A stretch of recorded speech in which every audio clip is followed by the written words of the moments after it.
This is me. I am a 5'6", brown-eyed, curly-haired, yes, curly-haired, white girl who grew up in England. But recently I've been delving into my family tree and where they came from. But I could only go back so far before my family drew a blank. Wanting to know more, I took to our good friend, Google. I searched family tree websites, and there was a lot. But then I stumbled across this. This is a DNA testing kit like no other. It promises to show you your ethnic origins, in other words, where your ancestors came from. This intrigued me. Did I have some rich Scottish blood that accounted for my curly hair? Did my ancestors come from a long line of Viking warriors? Or did they grow up in Paris eating frog's legs? I simply had to know.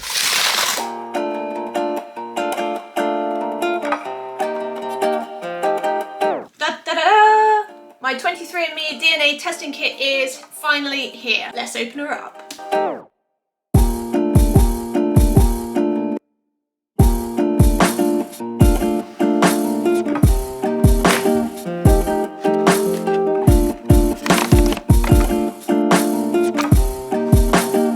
Okay, what do we got here?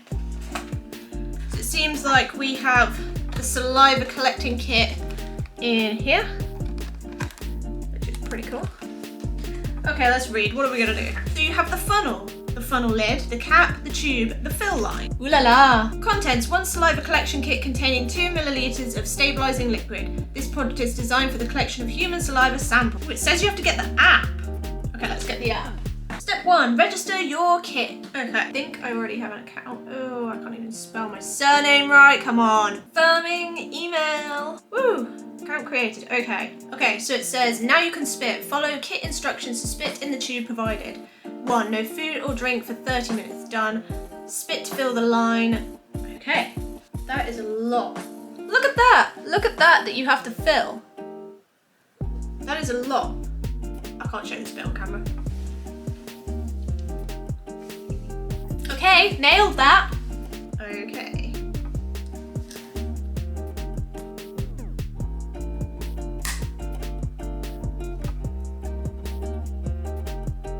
Okay, done that. Screw on cap. Continue to hold the tube upright. Unscrew the funnel from the top tube. Discard, then use the cap to seal the tube. Shake the tube for 5 seconds. 1, 2, 3, 4, 5.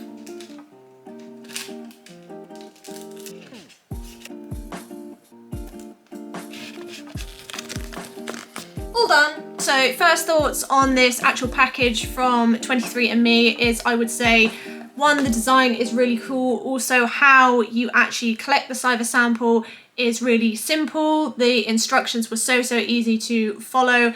The fact that you can follow the instructions so easily, collect your saliva sample, put it back in the package, post it off so easily. Everything seems quite simple, and it's through an app, which is a really easy way for them to communicate your results to you. So I'm looking forward to getting my results in a couple of weeks. So let's fast forward time, and I'll see you then, guys. Welcome back, guys. So it has been an absolute minute. Basically, I had to wait absolutely months for this DNA kit result to come back. We had a whole hiccup, so they lost my first DNA kit, so they had to send me a replacement. I had to obviously do the sample, send it off again, and then it was several weeks before it got to the lab because the lab's in a different country. But today I finally have the results, which is amazing. So we are going to check those out right now because I am so excited. Okay, so first you have to go into their 23andMe app, and I should have a section which says My DNA Results. Find out what you're made of. View your results. Wow, so I'm 99.2% Northwestern European, so 82% British and Irish, which I kind of expected. I'm 17.1% French and German. I genuinely have no idea where that came from. No one that I know in my family has any descendants from French and German people, but that's amazing that 17.1%. I can't believe that. British and Irish, so it says, so this is where in the UK most of my relatives should have come from. So number 1 is Greater London. I have no relatives in London.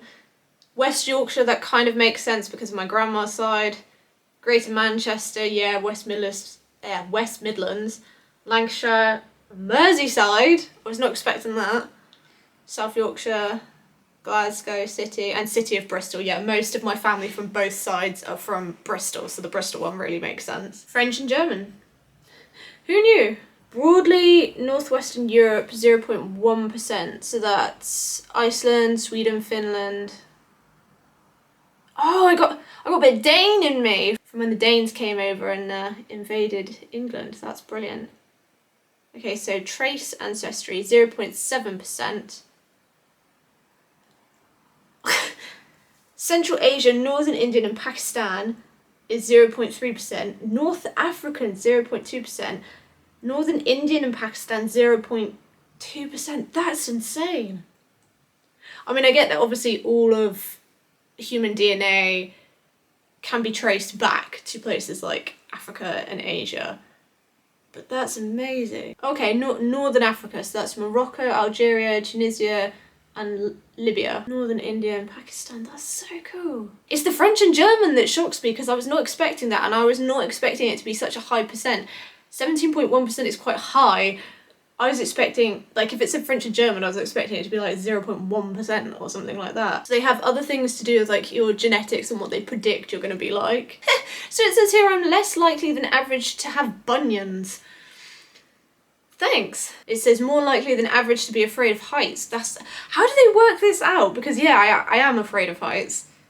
More likely to have fear of public speaking, yeah. I'm less likely to have thick hair. I'd say they got that wrong. I have, well, I don't know what you define as thick hair, but obviously I straighten my hair, but for me I have quite thick hair, that's my opinion. But more likely to experience motion sickness, yeah, that's very true. Likely prefer sweet over salty, yes, definitely prefer sweet over salty. Wake up time, likely to wake up around 8:41 AM.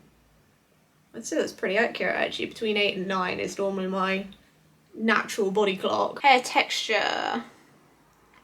41% chance of slightly wavy hair. I'd say I have curls.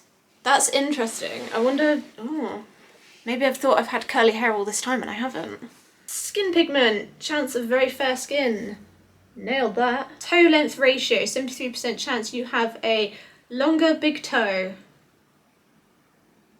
I'd say that's accurate, but I'm not getting my feet out to prove it. Anyway, that is pretty much all of the results I had through. I think the main takeaway is that we are all from such diverse backgrounds, and I was expecting to be very much British with a really, really small percent of European and other places thrown in, but the fact I was 17.1% French and German I was not expecting. I'd love to do some background research into my family history and see if I could find out where the French and German side came from, because that really interests me. But I think at the end of the day, this proves that things like racism and hatred just should not be about in today's society, because we are all, no matter how small a percent, we are all related to one another. We all come from such diverse backgrounds. You know, I've been to France, I've been to Germany, and they're both lovely places, and I'm more than proud to have some ancestors who came from there. Anyway, rant over. I'll see you guys in the next video. Bye.